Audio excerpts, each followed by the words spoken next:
Partner के जाने के बाद आपकी हालत पूरे तरीके से खराब हो जाती है, यानी आपकी हालत खस्ता हो जाती है।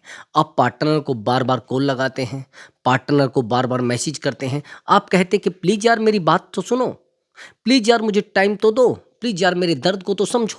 कई बार तो ऐसा होता है पार्टनर से आपको इतनी आदत लग जाती है बात करने की, इतनी आपकी आदत खराब हो जाती है कि पार्टनर आपसे दूर जाता है और आपको एंग्ज़ायटी होने लगती है। आपको परेशानी होने लगती है, आपको अकेलापन दिखने लगता है, आपको रास्ता बंद नज़र आता है। लेकिन वहीं पर आप पार्टनर को कॉल लगाते हैं, पार्टनर आपकी कॉल नहीं उठाता है। पार्टनर को आप मैसेज करते हैं, पार्टनर आपका मैसेज सीन नहीं करता है। कई बार तो ऐसा भी होता है कि आप पार्टनर के पीछे दौड़ने लगते हैं। पार्टनर को समझाने के लिए उसको बार-बार कॉल मैसेज करना, बार-बार सँभालने की कोशिश करना। दोस्तों ये आपकी सबसे बड़ी गलती होती है। सबसे बड़ी गलती ये होती है कि आप ये समझने लगते हैं कि शायद मैं पार्टनर के पैरों में गिरूँगा तो रिश्ता दोबारा बन जाएगा। शायद पार्टनर को मैं समझाऊँगा, शायद रिश्ता दोबारा बन जाएगा। लेकिन ऐसा नहीं होता है, सब कुछ उल्टा होता है दोस्तों। तो यहाँ पर आपको थोड़ा पेशेंस रखना है और आप चाहते हैं कि पार्टनर को आपकी आदत लग जाए, पार्टनर को आपसे दूर जाने के बाद एहसास हो, उसको एहसास हो कि तूने इस इंसान को छोड़कर सबसे बड़ी गलती कर दी है। अगर आपको सच में उसको एहसास कराना है तो आपको वीडियो पर कंटिन्यू बना रहना पड़ेगा और वीडियो में जो बताया जाएगा उसको ध्यान से फॉलो करना है।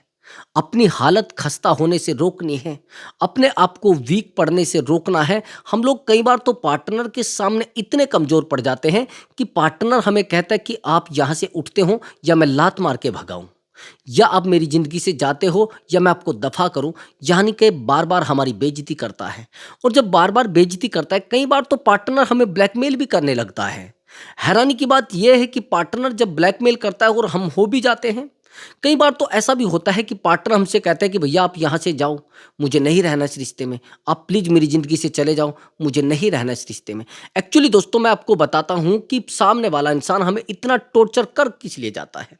वो इंसान हमें इतना टॉर्चर इस तरीके से कर देता है कि हम बिल्कुल उस जगह तक पहुँच जाते हैं जहाँ पर इंसान ज़िंदा नहीं बच पाता। यानी एंग्ज़ायटी हमें होने लगती है, हमें पैनिक अटैक आने लगते हैं। तो दोस्तों अगर आप चाहते हैं कि ऐसे इंसान को सज़ा देना, जिस इंसान की वजह से आज आपकी ज़िंदगी अधूरी है, कई बार तो आप रोने लगते हैं। आप उस इंसान के सामने अपने आप को नतमस्तक कर देते हैं, उसके पैरों में गिर जाते हैं। लेकिन क्यों? क्यों ऐसा होता है कि सामने वाला इंसान हमारे दर्द को नहीं समझ पाता? तो दोस्तों वीडियो को ध्यान से देखना। और हाँ दोस्तों अगर आप चैनल पर नए आए हैं तो चैनल को ज़रूर सब्सक्राइब करें और वीडियो को लाइक दोस्तों ज़रूर करें। और हाँ दोस्तों अगर आप मुझसे बात करना चाहते हैं, व्हाट्सअप नंबर दिया हुआ है, उस व्हाट्सअप नंबर पर आप अपनी कॉल बुक करा सकते हैं और आप मुझसे बात कर सकते हैं। आपका कोई भी प्रॉब्लम हो सकता है, रिलेशनशिप से रिलेटेड हो सकता है, मैरिज लाइफ से रिलेटेड हो सकता है, या जाने अनजाने कई बार कुछ ऐसे रिश्तों में हम फंस जाते हैं जिन रिश्तों से निकल पाना बड़ा मुश्किल होता है। वहीं पर वो इंसान हमें ब्लैकमेल करने लगता है, वहीं पर वो इंसान हमसे बात करना बंद कर देता है, वहीं पर वो इंसान हमें कहता है कि मैं तुझसे बहुत प्यार करता हूँ, वहीं पर वो अपनी पर्सनल लाइफ में भी कंफर्ट है, अपनी वाइफ को भी टाइम दे रहा है और हमें भी कहता है कि मैं आपके लिए बना हूँ। वहीं पर वो आपको कहता है कि नहीं नहीं, मेरी ज़िंदगी में आपके अलावा कुछ है ही नहीं, बस आप हैं और मेरी ज़िंदगी है। यानी आपको इस तरीके से वैल्यूएबल बनाया गया है कि आपको लगता है कि सच में ये इंसान मेरे लिए बना है। वहीं पर जैसे ही आप उससे ज़्यादा कनेक्ट हो जाते हैं तो वो इंसान आपसे दूर जाने लगता है और जैसे ही वो आपसे दूर जाने लगता है तो आपको इस रिलेशनशिप में एंग्जाइटी होने लगती है, आपको घबराहट होने लगती है और वो इंसान कहता है कि नहीं, नहीं, जाओ आप। मैं बात कर रहा हूँ ब्रदर एक्स्ट्रा मैरिटल अफेयर की। जिस एक्स्ट्रा मैरिटल अफेयर में आप अपने आप को लेकर डूब जाते हैं, जैसे कश्ती डूब जाती है और उसको निकालने वाला कोई नहीं मिलता, आपको भी ऐसा ही होता है। ना तो आप इन बातों को किसी को शेयर कर पाते हैं और ना अपने आप को संभाल पाते हैं और ना सामने वाले इंसान को कॉल मैसेज करके ये नहीं बता सकते कि प्लीज़ यार मेरी बात को तो सुनो। और कई बार तो ऐसा होता है कि हम उस इंसान से इतने कनेक्ट हो जाते हैं कि सामने वाला इंसान हमारी ज़िंदगी से दूर भाग जाता है, इरिटेट हो जाता है, हमारे शब्दों से इरिटेट हो जाता है, हमारी रोने-धोने वाली बातों से इरिटेट हो जाता है। जब भी हम उस इंसान से बात करते हैं, तो वो कॉल कट कर देता है, इरिटेट हो जाता है हमारी बातों से। दोस्तों, अगर आप सच में इस तरीके के रिलेशनशिप में हैं और आप चाहते हैं कि उस इंसान को सज़ा, आप चाहते हैं उसको एहसास कराना, तो ये वीडियो मैंने आपको वैसे तो आपके लिए बनाया है, लेकिन अगर आप काउंसलिंग लेना चाहते हैं तो सच में आप उसको सज़ा दे सकते हैं, सच में आप उसको एहसास करा सकते हैं और मैं 100 टू 100% आपकी हेल्प करूँगा ताकि उस इंसान को एहसास हो। तो चलिए दोस्तों, वीडियो को शुरू करते हैं और मैं आपको बताता हूँ कैसे-कैसे आपको रिलेशनशिप में सामने वाले इंसान को रुलाना है दोस्तों। दोस्तों सबसे पहली बात तो ये है कि जब हमारी हालत खस्ता होती है, वो आप जानते हैं क्यों होती है? क्योंकि पार्टनर एक ऐसे रिलेशनशिप को मेंटेन कर चुका है जिसमें आप प्रॉपर इमोशनली कनेक्ट हो चुके हैं। आपने कहा कि सर मैंने उस इंसान को कॉल किया था, लेकिन वो मेरी बातों को नहीं समझता। मेरे पास इस तरीके का एक एग्जांपल है, कई बार ज़रूरी नहीं कि आपको एक 20 एज में ही प्यार हो, ज़रूरी नहीं आपको 30 एज में ही प्यार हो, ज़रूरी नहीं कि आपको 40 एज में ही प्यार हो, ज़रूरी नहीं आपको 50 एज में ही प्यार हो, यहाँ तक कि आपको 57, यहाँ तक कि 67 तक मेरे पास केस आए हैं, उस एज में भी प्यार हो जाता है। एक्चुअली ये जो मेरे पास महिला है, ये इसका एज जो है वो 37 है और जिस बंदे के साथ ये रिलेशनशिप में है, इसका जो एज है, इस बंदे का 47 है, लगभग आईडिया से 47 बताया है। लेकिन अब ये मैं आपको पूछना चाहता हूं कि ये रिश्ता चल पाता या नहीं चल पाएगा? आईडी से बताना। आप कहेंगे सर वैसे तो नहीं चल पाएगा, लेकिन अगर इमोशनल बॉन्डिंग है तो वहां पर एज मायने नहीं रखती। अगर इमोशनली कनेक्टिविटी है तो वहां पर एज मायने बिल्कुल नहीं रखती है और जब आप किसी से इमोशनली कनेक्ट हो जाते हैं तो आपका रिश्ता और गहरा होता चला जाता है और गहरा होता चला जाता है और प्रेम और गहरा होता चला जाता है। वो कहते हैं ना उम्र की सीमा हो और ना किसी और का हो बंधन, बस ऐसे इस तरीके का है वो सॉन्ग सा। तो तभी तो मैं आपको कह रहा हूँ कि भैया अगर ऐसा है, उम्र की सीमा तो होती है नहीं रिश्तों में। अब उम्र की सीमा नहीं है तो फिर भैया क्या करेंगे? तो वहाँ पर उम्र नहीं होती है तो रिश्ते बनते चले जाते हैं और बनते चले जाते हैं, इतने डीपली बन जाते हैं कि हम सामने वाले इंसान को छोड़ ही नहीं पाते हैं। अब ध्यान से मेरी बात को सुनना, जो मैं आपको स्टोरी बता रहा हूँ, ये जो महिला है, ये के अधिकारी की वाइफ है और इसके हस्बैंड की वाइफ हो, मतलब इसके हस्बैंड की डेथ हो जाती है। और जब इसके हस्बैंड की डेथ हो जाती है तो ये जिस बंदे से कांटेक्ट में थी, वो बंदा इससे कांटेक्ट बंद कर देता है। वो इसकी फैमिली से बहुत ज़्यादा कनेक्टिविटी में होता है, इसके हस्बैंड से कई साल छोटा, यानी इससे बहुत ज़्यादा डीपली कनेक्ट होता है। समझ रहे मेरी बात को? अब एज में काफ़ी अंतर होता है और जब एज में काफ़ी अंतर होता है, ये उस बंदे से प्यार करने लगती है और वो भी करने लगता है। वो भी गवर्नमेंट में होता है, इसको पेंशन आने लगती है। अब कमाल की बात ये है और हैरानी की बात ये है कि दोनों इमोशनली कनेक्ट हो जाते हैं और इमोशनली कनेक्ट इतना ज़्यादा हो जाते हैं कि सामने वाले इंसान से इस महिला को ना तो फिजिकल चाहिए, ना कोई पैसा चाहिए। और हैरानी की बात यह है, ना तो पैसा चाहिए ना फिजिकल चाहिए, लेकिन फिर भी उस बंदे से कनेक्ट है। बस ये कहते हैं कि सर वो एक बार बस मुझसे बात कर ले, एक बार वो मुझसे कांटेक्ट कर ले, मैं फिर जिंदा रह जाऊंगी। मैं नहीं रह पाता उसके बिना। हैरानी की बात यह है कि रिलेशनशिप को 15 साल हो गए हैं, एक दूसरे से मिले, एक दूसरे से बात करें, लेकिन अब पता नहीं क्या हुआ, कहीं से एक थर्ड पर्सन आता है, दोनों की लाइफ की धज्जियां उड़ा देता है। ये भी मैरिड पर्सन है, ये मैरिड थी लेकिन हस्बैंड की डेथ हो गई है। तो पूरे तरीके से धज्जियां उड़ जाती है रिश्ते की। और जब धज्जियां उड़ जाती है तो ये कोशिश करती है, रिश्ते को नहीं संभाल पाती, फिर कोशिश करती है, फिर रिश्ते को नहीं संभाल पाती, फिर रिश्ते में डूबती डूबती डूबती डूबती इसको मेरा नंबर लग जाता है। और जब ये नंबर मिला लेती है तो मुझे बताती है कि सर ये सब हो रहा है, ये सब हो रहा है। ये उस बंदे को बहुत ही इमोशनली प्यार करने लगती है। अब ये कहती है कि सर मैं उसको सजा देना चाहती हूँ, मैं एहसास कराना चाहती हूँ कि मेरा प्यार भी कुछ है। तो जैसे ही उसको सजा देने की कोशिश करती है, अब तुरंत वो तो 2-4 दिन में आ जाता है घुटनों पे।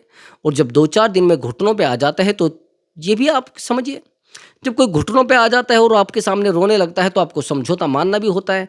तो ये उस बात को मान लेती है कि हाँ हाँ हाँ, मैं सच में परेशान थी, मैं सच में आपसे प्यार करती हूँ, मैं सच में आपके बिना नहीं रह पाती हूँ, मेरा मन सच में आपके बिना नहीं लगता है।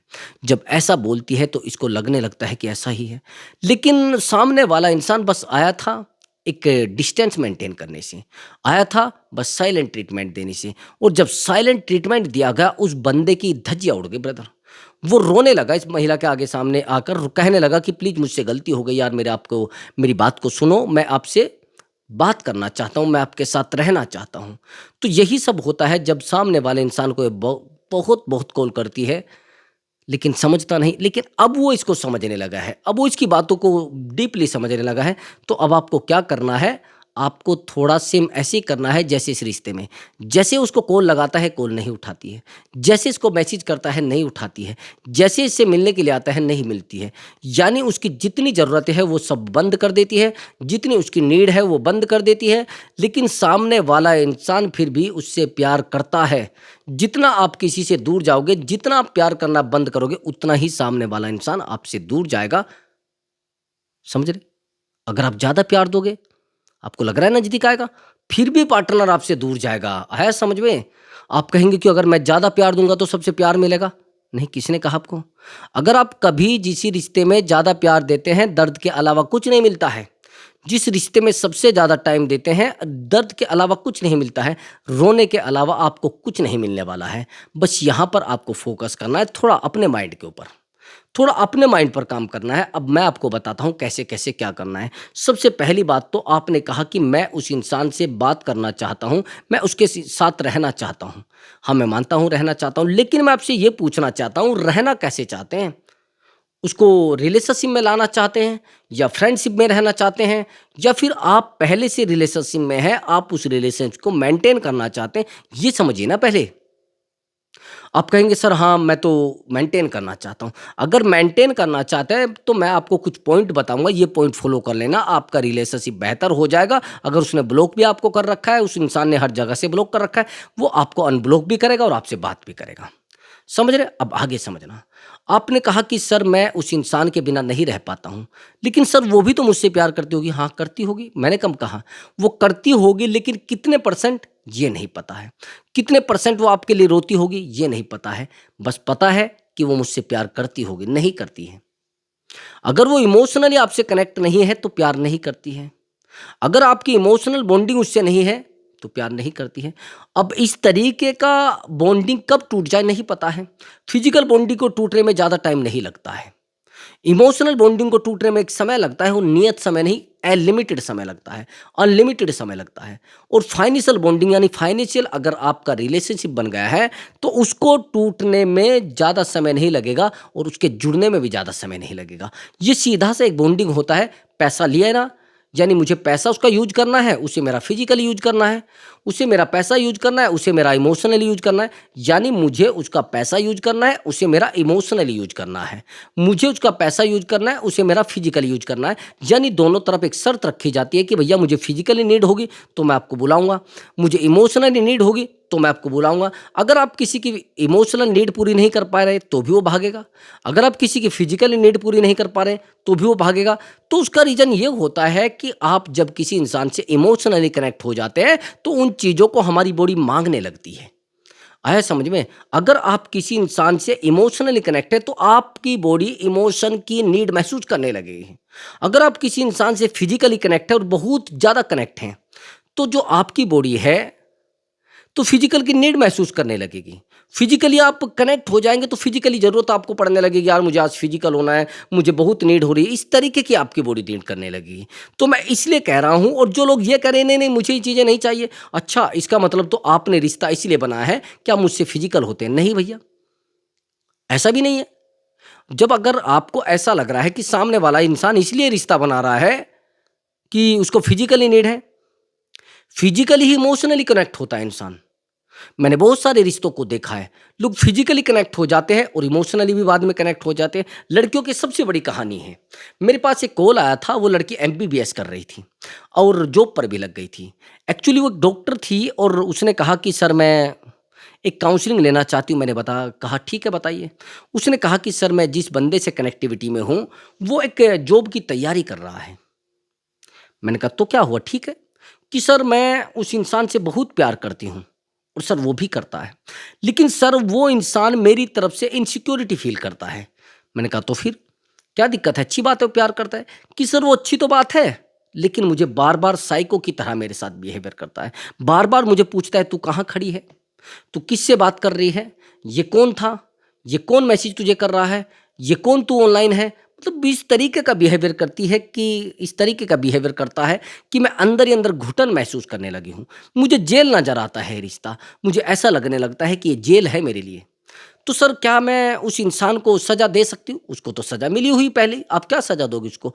उसने कहा कि सर मैं अब आपसे एक अपने रिश्ते की काउंसलिंग लेना चाहती हूँ, अपना जो रिश्ता जिससे मेरा कनेक्टिविटी है। मैंने कहा और वो इधर कि हाँ, उधर मेरी इमोशनल बॉन्डिंग है, यहाँ मेरी फिज़िकल बॉन्डिंग है। और सर मुझे जॉइनिंग किए कम से भी कम ढाई महीने हो गए हैं और ढाई महीने में मेरे ही साथ एक डॉक्टर हैं, वो मेरी कनेक्टिविटी में है। एक्चुअली मुझे ये नहीं पता है कि वो मैरिड है या अनमैरिड है। सर कमाल की बात ये है कि वो जाने-अनजाने मुझसे फ़िज़िकल हो जाता है। मैं रात को किसी काम से उसके पास जाती हूँ तो दोनों हम बैठते हैं, बैठने के बाद थोड़ा एन्जॉय करते हैं, एन्जॉय करने के बाद वो मुझसे फ़िज़िकल हो जाता है। और सर फ़िज़िकल होने के बाद मेरा इमोशनल अटैचमेंट उस बंदे के प्रति इतना हो गया है कि मैं उसको टाइम भी देना चाहती हूँ, लेकिन परेशान हो जाती हूँ कितना टाइम दूँ। मैं उसको टाइम दे देकर थक गई हूँ, मैं रात-दिन उसको टाइम देती हूँ, लेकिन वो इंसान मुझसे इमोशनल नहीं कनेक्ट हो पाता है। तो मैं यही तो चीज़ें कहना चाहता हूँ कि हम लोग कई बार इमोशनली कनेक्ट जानबूझकर हो जाते हैं और हमें पता नहीं होता है। और जैसे ही ये इमोशनली कनेक्ट हो जाती है, सबसे ज़्यादा लड़कियाँ फिज़िकली कनेक्ट होने के बाद इमोशनली बॉन्डिंग बना लेती हैं। तो मैं इसलिए कह रहा हूँ कि इमोशनली अगर आप किसी से कनेक्ट हैं, तो आप उस रिश्ते को तोड़ ही नहीं सकते।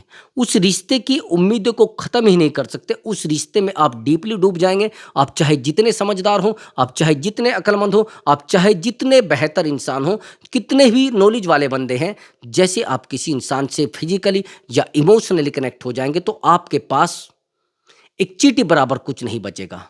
प्यार चाहिए तो सब कुछ खर्च करना पड़ेगा। प्यार चाहिए तो अपने आप को भी दफ़न करना पड़ेगा उस रिश्ते में। अपने आप को डुबोना पड़ेगा उस रिश्ते में क्योंकि आप उस इंसान से प्यार करते हैं। आप उस इंसान को सँभालने की कोशिश करते हैं, आप उस इंसान के साथ रहना चाहते हैं। जब आप उस इंसान के साथ रहना चाहते हैं, तो रिश्ते में फिर प्रॉब्लम क्या आ रही है? फिर रिश्ते में प्रॉब्लम क्या आ रही है? सामने वाला इंसान आपको क्यों नहीं समझना चाह रहा है?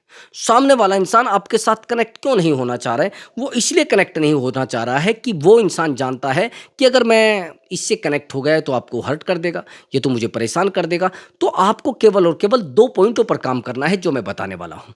सबसे पहली बात, आपको अपने रिश्ते में पॉज़िसिव नहीं होना है।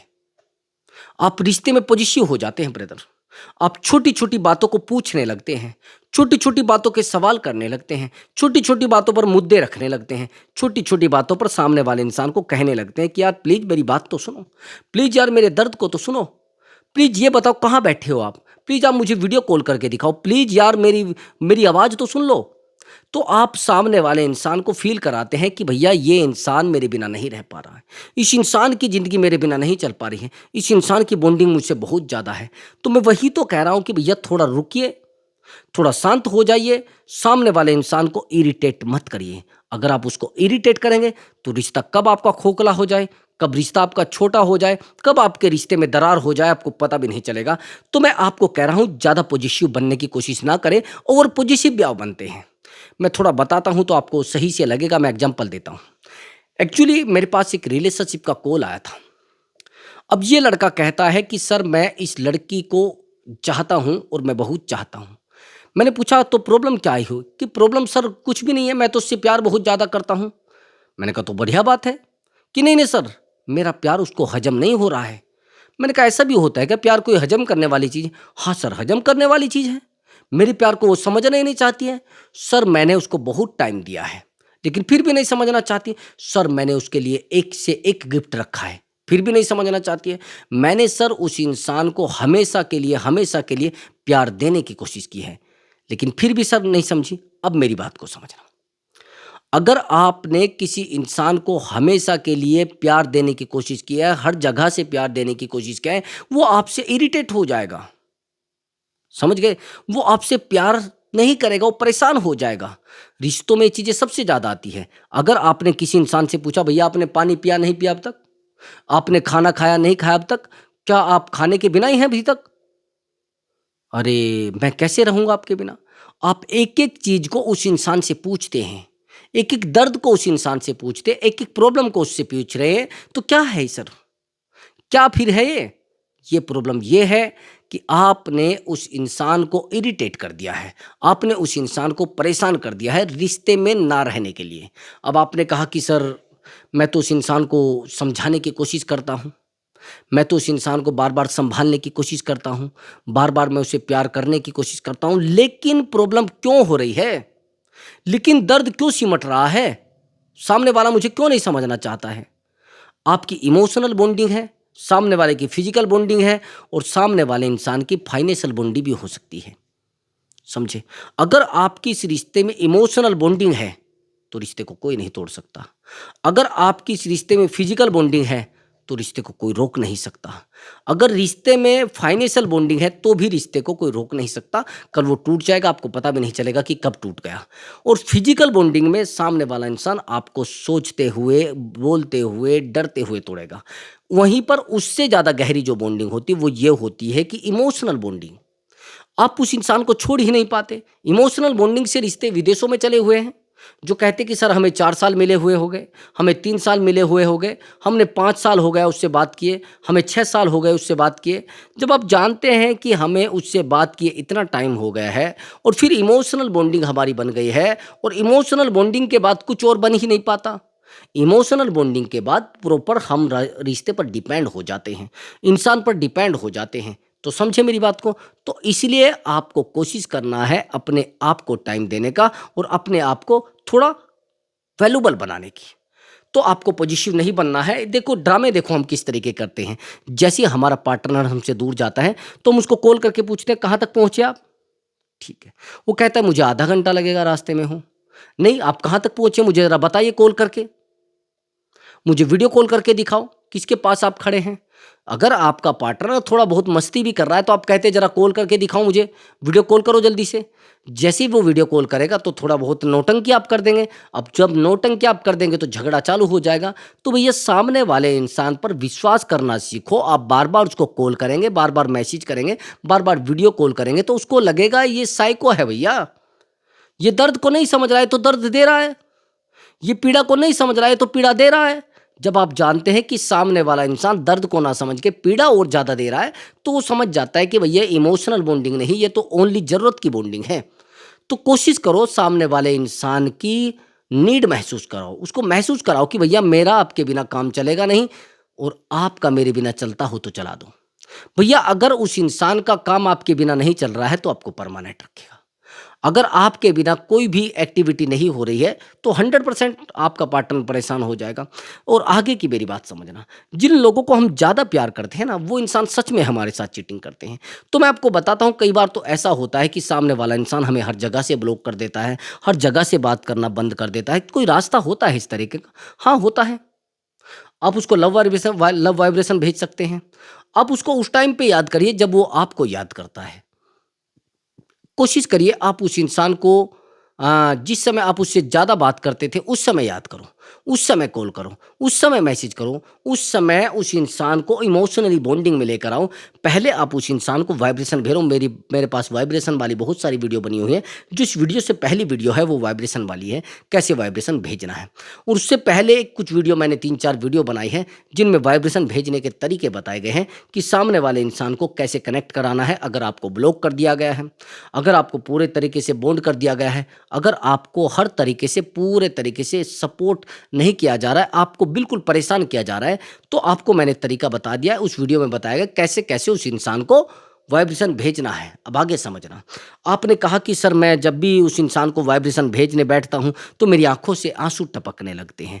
जैसे मैं उस इंसान को याद करता हूँ मैं रोने लगता हूँ। मुझे लगता है कि यार इस इंसान ने मुझसे चीटिंग की है, मैंने तो कभी इसके बारे में बुरा सोचा भी नहीं, मैंने तो कभी इस इंसान से बात करना ही नहीं चाहा है। जब आप जानते हैं कि मैंने किसी इंसान से बात करना ही नहीं चाहा है, मैं उस इंसान से दूर ही जाना चाहता था, लेकिन फिर भी ये इंसान मुझे चीटिंग क्यों कर रहा है, मेरे साथ बुरा क्यों कर रहा है। अगर ऐसा हो रहा है तो आप रिश्ते को नहीं संभाल पाएंगे। सबसे पहले तो आपको रिश्ते में पेशेंस रखना पड़ेगा और उस इंसान को बार बार कॉल मैसेज करना बंद करना पड़ेगा। आपको कंप्लेनिंग बिहेवियर को रोकना पड़ेगा। सबसे ज़्यादा कंप्लेनिंग बिहेवियर होते हैं और जो लोग कंप्लेनिंग बिहेवियर में फंस जाते हैं उनके रिश्ते को बनाना बड़ा मुश्किल होता है। आप देखिए कंप्लेनिंग बिहेवियर कैसा होता है। कंप्लेनिंग बिहेवियर ये होता है कि आप शायद मुझसे प्यार ही नहीं करते हैं, आप मुझे कितना प्यार करते हैं, अच्छा आप दूसरी लड़कियों को तो बार बार देखते हैं, मेरे ऊपर आप ध्यान ही नहीं दे पा रहे हैं, मतलब मैं आपकी कुछ लगती नहीं। इसका मतलब ये है कि आप मुझे प्यार करते नहीं। ये बोलते हैं कंप्लेनिंग बिहेवियर। अच्छा वो सामान आज तक आप लेकर नहीं आए हैं, वो मैंने आपको गिफ्ट के लिए बोला था, वो क्यों नहीं लेकर आए, वो मैंने आपको मोबाइल के लिए बोला था, इसको बोलते हैं कंप्लेनिंग बिहेवियर। अगर आपका कंप्लेन करने वाला बिहेवियर है, शिकायत करने वाला व्यवहार है, तो मेरा मानना है कि आप किसी रिश्ते में लॉन्ग टर्म नहीं टिक पाएंगे। लॉन्ग टर्म सामने वाले इंसान को टाइम नहीं दे पाएंगे, देंगे भी तो आप परेशान हो जाएंगे, संभालेंगे तो परेशान हो जाएंगे, रोकेंगे तो परेशान हो जाएंगे। तो कोशिश करिए जितना हो सके कम से कम काम करें, कम से कम सामने वाले इंसान पर विश्वास करें, क्योंकि आप सोचते हैं कि हम जितना उसको प्यार देंगे हमें प्यार मिलेगा, जितना हम उसको टाइम देंगे शायद टाइम मिलेगा, जितना हम उससे बात करने की कोशिश करेंगे उतना वो हमसे बात करेगा नहीं। मैंने आपको कहा है कि रिश्ते बैंक अकाउंट की तरह होते हैं, लेकिन कौन से रिश्ते होते हैं ये भी तो समझ लो।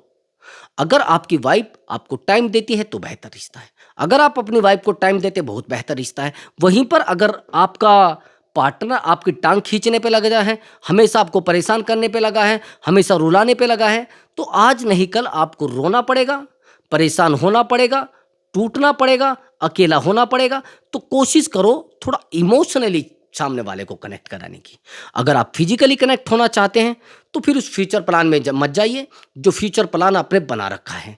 अगर आप फाइनेंशियली कनेक्ट होना चाहते हैं तो फिर भी आप बड़े प्लान पे मत जाइए, बस रिश्ते को यहीं क्लोज कर दीजिए। ज़्यादा दौड़ने की कोशिश मत करो। फिजिकल मिल रहा है तो लीजिए आराम से, इमोशन मिल रहा है तो लीजिए आराम से, और फाइनेंशियल मिल रहा है तो लीजिए आराम से। ज़्यादा खींचने की कोशिश मत करो, फिर सामने वाला इंसान आपसे दूर भाग जाएगा। आप चाहे समझाइए, रुलाइए या रोइए, कुछ नहीं होने वाला। अगर दोस्तों आपको हमारी वीडियो अच्छी लगी है तो वीडियो को लाइक करें और चैनल को जरूर सब्सक्राइब करें। मैं मिलता हूं अगली वीडियो में बेहतर ट्रिक के साथ दोस्तों। नमस्कार दोस्तों।